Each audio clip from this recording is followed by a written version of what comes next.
Olá, meus irmãos e amigos, estamos dando sequência a esta série de estudos sobre o Sermão do Monte. E agora, pelo que nós estamos observando, essa é a última das bem-aventuranças. É claro que há uma discordância, nem todos pensam dessa forma. Alguns acreditam que a primeira da série de bem-aventuranças começa no versículo 3 de Mateus 5 e termina no versículo 10, totalizando 8 bem-aventuranças. Outros acreditam que as bem-aventuranças não são 8, mas 9, terminando exatamente no texto que vamos agora nele refletir, versos 11 e 12. Por que há essa discrepância? Por que há essas diferentes maneiras de entender o texto? Alguns estudiosos acreditam que a primeira das bem-aventuranças, bem-aventurados os humildes de espírito, porque deles é o reino dos céus. E a última, ou versículo 10, bem-aventurados os perseguidos por causa da justiça, porque deles é o reino dos céus, dizem que essas 8 bem-aventuranças têm uma afirmação, digamos, impessoal. Jesus não fala diretamente a um grupo de pessoas ou especifica essas pessoas que são consideradas felizes, bem-aventuradas. Como ele fala de maneira geral e abrangente, então todas essas bem-aventuranças são realmente esse conjunto, ou compõem esse conjunto. Já os versos 11 e 12 de Mateus 5, já é uma palavra direta de Jesus aos seus ouvintes. Vamos então ler Mateus capítulo 5, de 11 a 12. Bem-aventurados serão vocês, quando por minha causa os injuriarem, os perseguirem e levantarem todo tipo de calúnia contra vocês. Alegrem-se e regozijem-se, porque grande é a sua recompensa nos céus, pois da mesma forma perseguiram os profetas que vieram antes de vocês.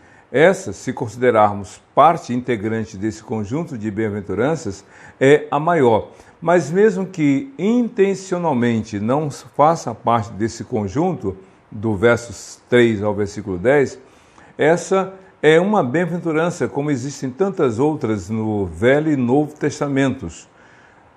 Mas ela é diferente porque Jesus apresenta um grande conteúdo. Essa é uma das maiores bem-aventuranças em termos de conteúdo na sua declaração. Por isso que a gente vê aqui ela dividida em duas partes. O verso 11, a primeira parte, e o versículo 12, a segunda. Diferentemente do que nas bem-aventuranças anteriores, onde são frases curtas, como, por exemplo, bem-aventurados os humildes, porque deles é o reino dos céus. Mas aqui não. Há uma extensão, há um aumento do conteúdo. E aí, então, didaticamente, vamos ver essas duas partes. Por que Jesus, olhando para os seus discípulos, imaginamos a cena, ele diz, olha, vocês são bem-aventurados, vocês são afortunados. Na verdade, ele fala no futuro, bem-aventurados serão, né? E essa é uma outra diferença, porque nas outras bem-aventuranças, a declaração é para o presente momento, é para a vida odierna, a vida comum do cotidiano, vocês, ou melhor, felizes são os humildes, os mansos que choram e tal. Mas aqui não. Nos versos 11 e 12 de Mateus 5, Jesus aponta para o futuro. Bem-aventurados, felizes serão vocês. E aí, quando Jesus fala isso, eu fico imaginando os discípulos. Nós também? Sim. Vocês serão felizes. Quando? E aí ele coloca essa condição, essa questão, esse advérbio de tempo. Quando? Por minha causa. E aí é interessante, porque Cristo fala de 3 coisas que os seus discípulos poderiam sofrer. Ele diz assim, por minha causa, todos eles, ou seja, os que não creem no Senhor, os que não creem em Jesus, os que não creem na palavra de Deus, os que não creem nas promessas do Senhor, vocês serão felizes quando os incrédulos, ou seja, aqueles que perseguem a fé, quando eles os insultarem, perseguirem e levantarem todo tipo de calúnia contra vocês. Felizes vocês serão quando as pessoas levantarem calúnia, insultarem, vou ler na sequência, os insultarem, os perseguirem e levantarem todo tipo de calúnia. Vocês serão felizes. Eu fico imaginando os discípulos ouvindo, Senhor, mas como é que alguém pode ser feliz? Porque nas bem-aventuranças anteriores ele fala pouco sobre a questão, na verdade tem um só versículo, bem-aventurados os perseguidos por causa da justiça. E agora, no verso 11, Mateus 5, ele fala, vocês serão bem-aventurados quando vocês forem insultados, perseguidos e levantarem contra você todo tipo de calúnia. O que é um insulto senão uma ofensa? É uma afronta. Alguém que de alguma forma atinge a sua moral, o seu caráter, fala coisas indevidas. Paulo era uma pessoa insolente, ele falava o que queria, ofendia as pessoas, chamava os cristãos, os crentes em Cristo de seita, de hereges, etc, etc. Então, Cristo fala, quando vocês forem insultados. A segunda ação que ele fala, quando vocês forem perseguidos.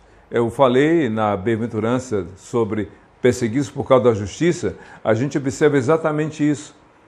Pessoas que sofrem porque querem o certo. E aí Cristo fala, vocês serão felizes quando forem perseguidos. E aí ele completa, e levantarem contra vocês todo tipo de calúnia. O que é calúnia? Senão uma acusação falsa.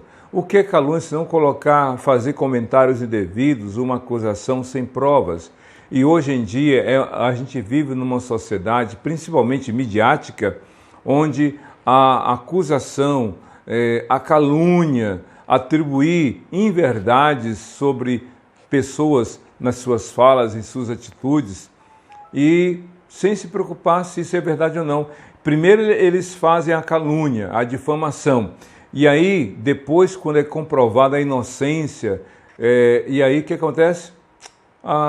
Aí vem uma nota no rodapé que você tem que ter lupa para enxergar a retificação ou a mudança de fala. É estranho isso. E então a gente vê aqui Jesus falando, vocês serão felizes, afortunados, quando sofrerem insultos, quando forem perseguidos ou contra vocês levantarem todo tipo. Sabe o que é todo tipo? Todo tipo de calúnia. Mas ele completa, por causa do meu nome. E está exatamente aqui. Bem-aventurados vocês serão quando por minha causa. O que quer dizer isso? O que Cristo falou por minha causa? Como é que alguém pode sofrer insultos, perseguições e calúnias por causa do nome de Jesus? Porque, na verdade, o mundo rejeitou o Evangelho. O mundo, de modo geral, rejeitou a palavra de Deus. Rejeitou o próprio Cristo. A prova disso foi a sua crucificação. Então Jesus já havia alertado os seus discípulos, posteriormente a gente lê isso, ele alertou, se me odiaram, vão odiar vocês, se me perseguiram, ou melhor, se me rejeitaram, vão rejeitar vocês. Se me odiaram, vão odiar vocês. Então, serão felizes vocês quando, por minha causa, sofrerem insultos, perseguições e calúnias. Pode ser que você tenha recebido insultos, pode ser que você esteja sendo perseguido, pode ser que você esteja sofrendo uma enxurrada de calúnia, mas a questão toda é, por que motivo? É por causa dos seus erros? É por causa de suas falhas? É por causa do seu ato de desobediência? É porque você quis obter vantagens indevidas? É porque você quis se favorecer de modo ilícito, enriquecer de modo ilícito? Por que você está sofrendo insultos, perseguições e calúnias? Jesus foi muito taxativo nisso. Vocês serão felizes quando por minha causa. Certamente ninguém é feliz por ser caluniado, perseguido ou insultado. Quando merece, quando, digamos, por falhas e erros. A gente vê nas redes sociais pessoas que estão sendo expostas publicamente porque erraram, cometeram crimes, roubaram, se aproveitaram de vantagens indevidas, enriqueceram de maneira desonesta, não podem fazer declaração de sua renda enorme, porque foi uma renda acumulada ou adquirida de modo ilícito, respondendo a processos, porque processo, é claro, é uma questão de, olha, há uma suspeita de. Agora, uma vez comprovada a ação criminosa, uma vez condenado, não tem o que dizer, o contrário. Enquanto está recebendo ou respondendo ao processo, há uma suspeição. E quem está sob suspeição deve agir para quê? Para que isso seja logo concluído. Mas não, as pessoas querem se esconder, querem fugir, não querem enfrentar. Jesus disse, vocês serão felizes se por minha causa, por causa da fé em Jesus. A questão toda é Jesus. Você pode crer que você será feliz se você, por causa da sua fé, sofrer insultos na escola, no trabalho, até dentro de casa, nas redes sociais. Você será feliz, você crê que poderá ser feliz se você for perseguido por causa da sua fé, se você for caluniado por causa da sua fé. É claro que as pessoas que sofreram insultos, perseguições e foram caluniadas, às vezes por causa da intensidade dessas atitudes, às vezes não tem nem como realmente responder, não tem nem como dar uma resposta clara sobre essa questão. Tem pessoas que sofrem e muitas vezes não tem nem como dizer, nem se defender. Mas Cristo fala o seguinte, alegrem-se e regozijem-se nos céus, porque grande é a sua recompensa nos céus, pois da mesma forma perseguiram os profetas que viveram antes de vocês. Vocês serão felizes quando sofrer por minha causa tudo isso. Sabe por quê? Porque grande é a sua recompensa nos céus. A recompensa de vocês será grande, ou seja, o mundo pode perseguir os cristãos que creem em Jesus, o mundo pode insultar, caluniar, mas o mundo não pode tirar a certeza e a garantia da verdadeira felicidade e da recompensa que o Senhor tem reservado aos que confiam nele. O apóstolo Paulo disse, combati o bom combate, acabei a carreira, guardei a fé. Desde agora a minha coroa está separada, não só para mim, mas para todos os que creem no Senhor e aguardam nele, a coroa da vida. A palavra coroa ali, sabe o que é? Stéphanos. Stéphanos é a palavra grega para coroa, usada para dizer o seguinte, aquele que competiu legitimamente, aquele que lutou legitimamente, aquele que se empenhou e, por ter feito o melhor, venceu e agora recebe a Stéphanos, a coroa daquele que lutou e vencedor. A gente sabe que naquela época de Paulo e tempos depois, os corredores, os vencedores das competições esportivas, quando eram comprovada a sua vitória, recebiam uma coroa de louros. Só que coroa de louros a gente sabe, né? É um vegetal que depois que corta, o galho murcha, as folhas caem e aquilo então passa. A coroa deste mundo é corruptível, se deteriora.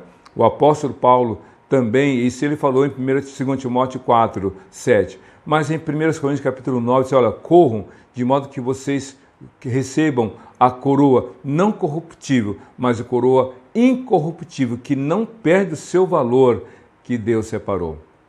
É por essa razão que você deve ter a certeza de que Deus reservou para você o melhor em Cristo Jesus. É interessante como a gente encontra vários personagens bíblicos que foram perseguidos por causa de sua fé, mas que receberam do Senhor, vem para o meu reino de glória, a recompensa. É por isso que em Hebreus capítulo 11, versículo 6, o escritor diz o seguinte, pois sem fé é impossível agradar a Deus, porque importa que aquele que se aproxima de Deus creia que Ele existe, que é galardoador, ou seja, recompensador daqueles que o buscam.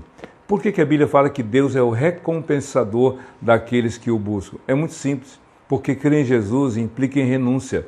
Renunciar ao mundo, renunciar às suas vontades, renunciar aos seus desejos, abrir mão de tudo isso por causa de Jesus. O próprio Jesus disse, se alguém quiser salvar a sua vida, perdê-la-á, mas aquele que a perder por amor de mim, achá-la. Mas também, crer no Senhor é sofrer insultos, pessoas que falam contra você, mas o Senhor recompensa. Você pode abrir mão e deve abrir mão de muitas coisas por causa de Jesus. Renunciar ao próprio mundo, mas você vai ser recompensado. Ainda que você sofra insultos, você pode dizer, o Senhor me ama, eu sou amado, eu sou amada do Senhor, Ele me guarda. Se você sofre perseguição, Deus é o seu juiz. A palavra, o nome, Daniel, assim, Deus é o que me julga. E a Bíblia diz que Jesus é o justo juiz, que não se equivoca, não se engana e não age com injustiça. E por fim, se você está sendo caluniado, difamado, saiba que caráter, reputação é o conceito das outras pessoas para com você. E dependendo da sua relação com essas pessoas, você pode ser amado ou rejeitado, ser motivo de elogios ou de acusação ou de ofensas. Porque a opinião das pessoas mudam, mas isso é reputação. Jesus, o santo entre nós pecadores, o justo entre nós injustos, foi caluniado, foi perseguido, foi insultado, até lá na cruz. Mas ele tudo suportou por amor a você, por amor a mim, a todos nós. E então a gente pode ter certeza de que a gente tem algo separado por Jesus na glória celestial. Bem-aventurados serão vocês quando por minha causa forem insultados, perseguidos e caluniados. Alegrem-se, porque maior é a recompensa para vocês nos céus. Porque isto aconteceu com os profetas que viveram, diz o texto aqui, que foram perseguidos e viveram antes de vocês. Os profetas do Velho Testamento. Se você ler, eu recomendo, o livro de Hebreus capítulo 11, que tem ali a chamada Galeria da Fé. Homens e mulheres de Deus que sofreram por causa da fé no Senhor. Viva pelo Senhor. Creia, se sujeite, se submeta, melhor dizendo, que você creia no Senhor, deixando que Ele julgue a sua causa. É interessante o Salmo 37, versos 4, 5 e 6, que diz o seguinte: entrega teu caminho ao Senhor, ou melhor, agrada-te do Senhor e Ele concederá o desejo do teu coração. Entrega teu caminho ao Senhor, confia nele e o mais Ele fará. E Ele fará sobressair o teu direito como a luz e a tua justiça como o sol ao meio-dia. Em outras palavras, o Senhor vai dizer que você é justo, que você é inocente. Confie em Jesus, creia nele. Vamos orar? Essa é a última bem-aventurança dessa sequência, mas novos temas vamos continuar estudando no Sermão do Monte. Oremos. Deus, muito obrigado por esse dia, pela Tua palavra, que Tu renoves a nossa fé e que Tu nos dês a alegria da salvação em Cristo Jesus. É o que nós pedimos e já te agradecemos, em nome de Jesus. Amém. Que Deus te abençoe. Viva feliz com Jesus, hoje e para sempre. Amém.